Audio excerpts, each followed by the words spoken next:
And it is very ironic, guys, because polio was the vaccine literally given away for free.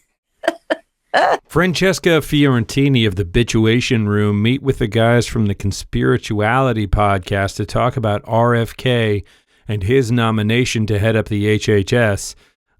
It's pretty interesting stuff. I'm going to have a couple of opinions I'll pepper in there as we go, and then I want to know what you think of the comments, but let's listen to it. I don't legally understand what the hell this is, but RFK Jr. is asking his lawyer to ask the FDA to overturn the polio vaccine, filing a petition to do that, to overturn the polio. Now, I didn't think polio was going to be like the first vaccine. And it is very ironic, guys, because polio was the vaccine literally given away for free. And apparently we're supposed to be mad at like big pharma's, greed. It's like, bitch, polio was for free. Obviously then people went on to make tons and tons. Obviously pharmaceutical industries went to make tons of money. But RFK Jr.'s lawyer, Mr. Siri, is also filing a petition that seeks to pause the distribution of 13 other vaccines. And in some cases, those were quashed. COVID vaccine mandates around the country, sued federal agencies for disclosure of records related to vaccine approvals, and subjected prominent vaccine scientists to grueling videotape depositions. So he's not even in office yet. He has not been approved. RFK Jr. has not been confirmed, and he's coming in hot. What do you understand of why this is happening? My reading of the article, because if you read across different media organizations, it's in the past tense. So my understanding is Siri has previously filed to end the polio vaccine. I think that they're covering it from the angle of this is someone who's consulting with Bobby for the next administration about who to pick for staff. He has also made his career, like Kennedy has, with vaccine lawsuits.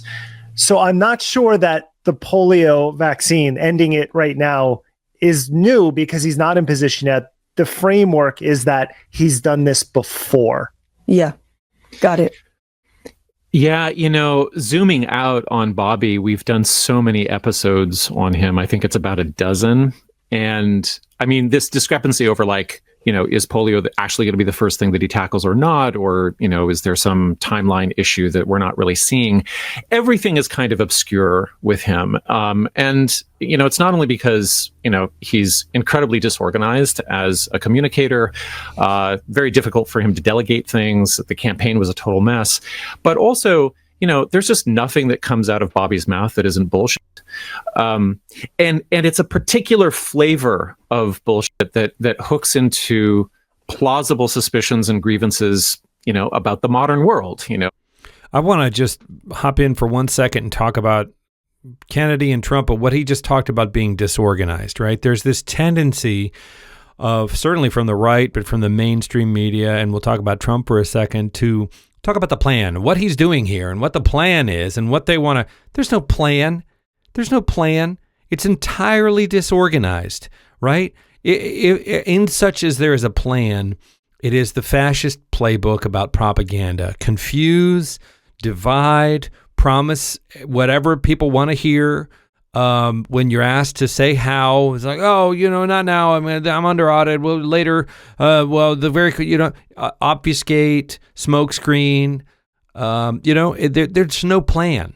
It's all disorganized. And of course, Trump is surrounding himself with people who operate on the same wavelength. So it's no surprise to hear this guy talking about RFK as being disorganized.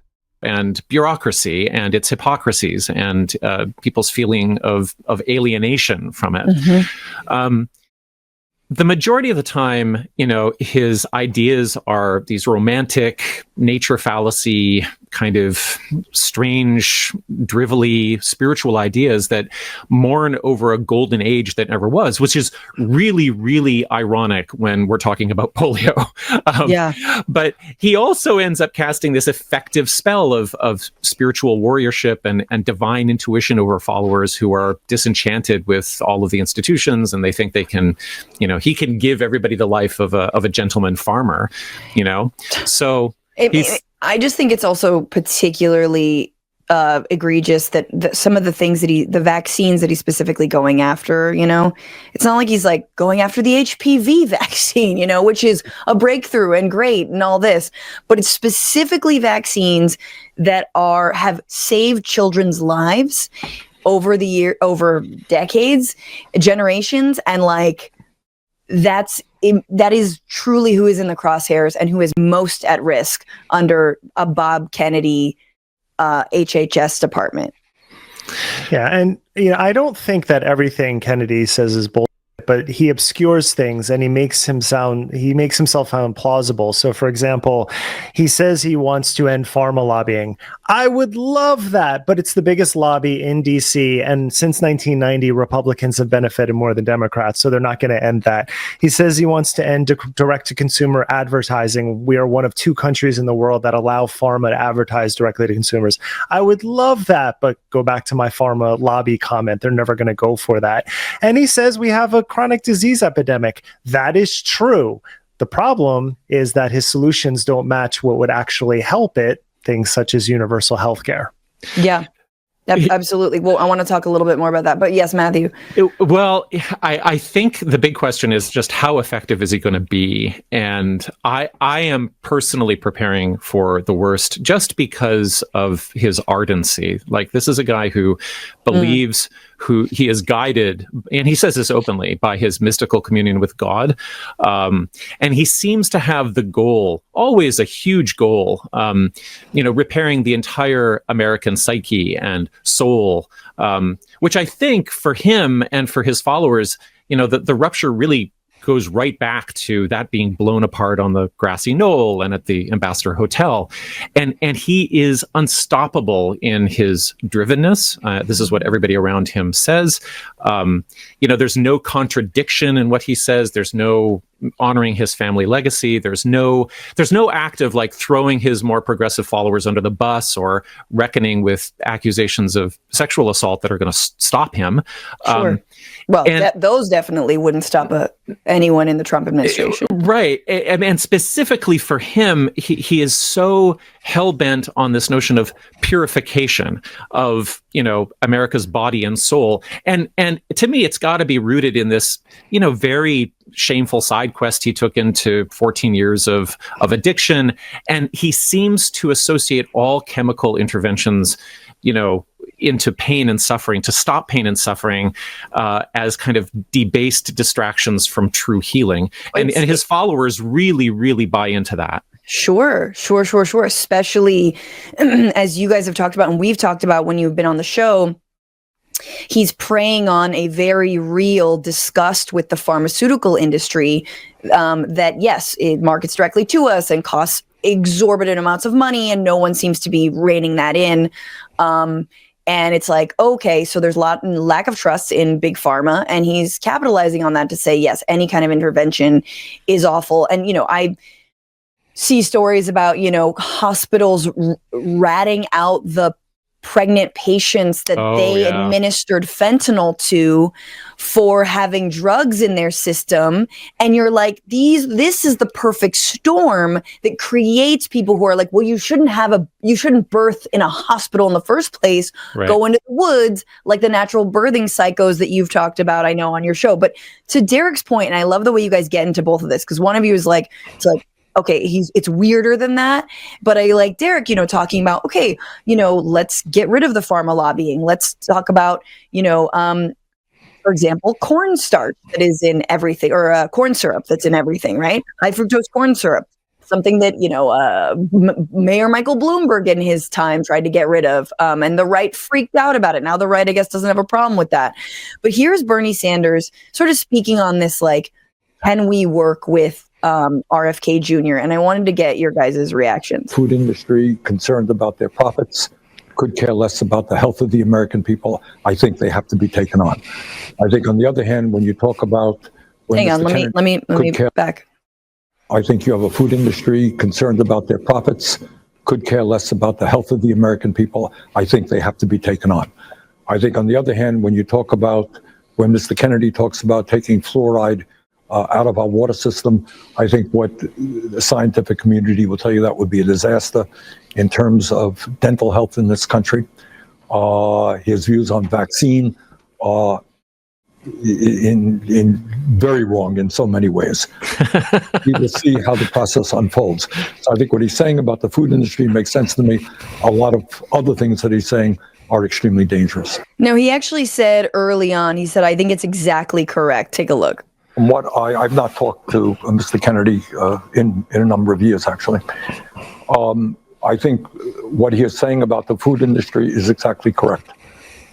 So that was the line that got taken by news outlets, and lifted up. What he's saying is exactly correct. Now, he then caveated it, obviously, with, I don't agree with him on vaccines and other things. That's very dangerous and worrisome, but the die was cast. What is your reaction to Bernie saying, okay, but he's exactly correct on the food industry? I think that's Bernie leaving a sound clip hanging, which actually means he's exactly right about predatory capitalism. Like, that's his vein. He's saying, he's probably referring to price gouging and, poor, labor practices and things that really are within his lane of the 1%, because inequality is his expertise. And then, of course, he has to go back and backtrack, right? He has to clean that up. Sure. Well, I mean, I do also think like food chemicals, right? And pesticides, it's like, just because people want, I mean, it's prohibitively expensive, but if you want to buy organic, that is now seemingly like the lane and the realm of the RFK Jr. supporters. But you have to go against big agriculture. Trump's not going to go against big ag. So to me, and I'm curious, Derek, about your thoughts, but it's like, for me, it's like, ooh, you just gave him kind of a win there. Like, I think he's correct, and yet he's so deeply and dangerously wrong on so many things. But what do you think? Well, listen, a broken clock is right twice a day. And I also think that Bernie Sanders is in the position of having to try and work with this administration, right? So it's different. It's different than saying, look, they're right on some things and they're, I don't agree on other things. That's the political thing to say. I don't think anything they say holds any water. I don't think they mean anything that they say. I think they're throwing spaghetti at the wall, seeing what sticks and looking for an opportunity to rip and run. That's how the whole administration worked the first 4 years. And that's how it's going to work this time around. But, in a position like Bernie Sanders, what are you going to say? I refuse to do anything this guy says. No, he's going to say, he says this. I think that actually makes some sense. That's not the same as saying, I think they're going to do it. Well, I think that Americans generally need a better education in chemistry, because that's a lot of the problem here. What RFK is exploiting is chemophobia, as well as the naturalistic fallacy. So the idea that what's natural is good and whatever's created in a lab is bad. Sure. And that comes directly from an ignorance of chemistry. So when you talk about high fructose corn syrup, you're talking about a 5% difference between fructose and sucrose. That's where the high comes in. But if you talk to anyone, any actual chemist, they'll tell you that in our body, that's not going to actually make any sort of comparable difference. So there's an argument to be made here for the corn industry pushing corn because of all the subsidies from the 1970s and why that might be a problem throughout products. Mm-hmm. But when you're actually talking about the health risks, they're negligible. The real question is, why are so many high sugar processed foods? Why is that all people can afford? And why do they exist in food deserts, whereas access to fresh food is not available? Yeah. So Kennedy is really good at finding all these downstream problems like glyphosate, like food additives, and like HFCS, which are not actual problems, and making them seem like the problems, instead of looking upstream at the fact that we don't actually have universal health care, and the fact of why does the United States, out of all countries, rank extremely high in terms of food safety, but extremely low in terms of food accessibility? And those are questions that the MAGA crowd never actually address. MAGA. I can't believe we're actually saying MAGA. I mean, Yeah, I hear what you're saying. I'm not a chemist. I don't understand, but I also know glyphosate is not good for the human body. Like I know the studies. I've seen the studies in like, this is Monsanto's Roundup Ready, right? Where they use that in soy crops throughout Argentina, for example, where I used to live. And what the spraying of the glyphosate did and the Roundup Ready did was like severely debilitate the populations. There meant cancer, birth defects, but there's no way that he's going to be able to get that out of our agricultural industry, like that seems like it's not going to happen. Like, I don't think that we're going to give up like pesticides and herbicides, like willingly. No, no, absolutely not going to. I would ask for a chemist to be on, because I've heard much different data in terms of the actual problems of glyphosate. And it's also true that the United States sprays less than a lot of other countries. We just are a larger country. So by volume, it seems more, but per acre, it's actually less than a lot of other countries. And the cancer incidences are usually related to agricultural workers who are around the product all the time, which is a real problem as compared to the consumer level, where the toxicity levels are lower. Now, to your broader question about them going against them, no, they're not. The entire MAGA project, and by extension the MAHA project, is about deregulation that is going to favor corporations. So the idea that they're going to go after them in any meaningful way is ludicrous. Totally. No, I appreciate you're right about it. Yes, it affects farm workers primarily. And I agree that it is part of, sort of the opaqueness of every industry and the big lobbying arms of every industry. And to Matthew's point about both of your points, it really is about capitalism. And it also is about a lack of access to food, healthy food, and a lack of access to healthcare, which I want to talk about in a little bit. Before we leave RFK Jr., I was looking into who his deputy secretary would be, which is a guy named Jim O'Neill. And he's apparently a longtime associate of Peter Thiel, of all people.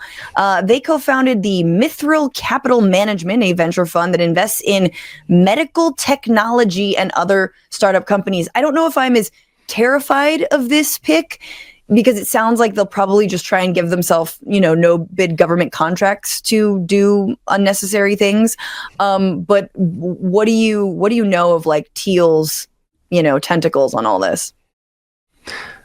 Thiel is in everything. I mean, he's everywhere. And I mean, so in one sense, in terms of being a VC, he has his money spread out across, many, many companies. So you can't always pinpoint one and be like, that's evil, that's not. But as a human being, he is horrible. Everything he touches, he's a horrible presenter. He has very strange thoughts about reality, and what he did to Gawker and the Hulk Hogan, media scandal was just indicative of his own neuroses. So anyone who actually goes, and he gave us JD Vance, we shouldn't forget that. Anyone who goes into business with him, I would be highly questionable of. I don't know his role with RFK at this point, though. He's got those twins. Who are these twins? We talked about them briefly. Not the twins. The brother and sister. They're not twins. Casey and Callie Means. Casey and Callie Means. Callie was on, I believe, Bill Maher, talking a bunch of gobbledygook about, Casey. Casey was on Bill Maher. See, I don't even know. Callie is the brother. Callie is the brother. Casey is, or is it Kaylee? Kaylee or Callie? Kaylee is the brother, Cassie is the sister. They are, so Callie is a Harvard and Stanford trained business graduate who interned at the Heritage in 2004. He goes on and rails against big pharma and big healthcare and all the bad things. And then his company called TrueMed basically uses a loophole in our system to use FSA and HSA dollars to buy things like supplements and ice baths and red light therapy. Mm-hmm. So and if you go to TrueMed's site, it says this is True Healing. Nothing on the site is FDA regulated or approved. Casey was training as a head and neck specialist right here in Portland, Oregon at OHSU. She left in her 5th year of residency after training at Stanford to write books about hormone health, but she's not trained in endocrinology, and she also sells supplements. She's the co-founder of a company called Levels, which sells continuous glucose monitors, mostly for non-diabetics in the biohacking space. So these are just examples of really polished people who come from business backgrounds who are able to capture the affect of what you flagged earlier about all the problems of the healthcare system, turn around and then sell unregulated and untested products. And yet snake oil, basically, is what we're talking about. But it doesn't come as a surprise. I think that this conversation is really important because we all need to be on the same page in terms of what we're getting into. But if you want to watch the rest of this video, it goes on for another, 10 minutes or something. It's on Francesca's channel, The Bitchuation Room. Anyway, I would love to know what you think about all this in the comments, please.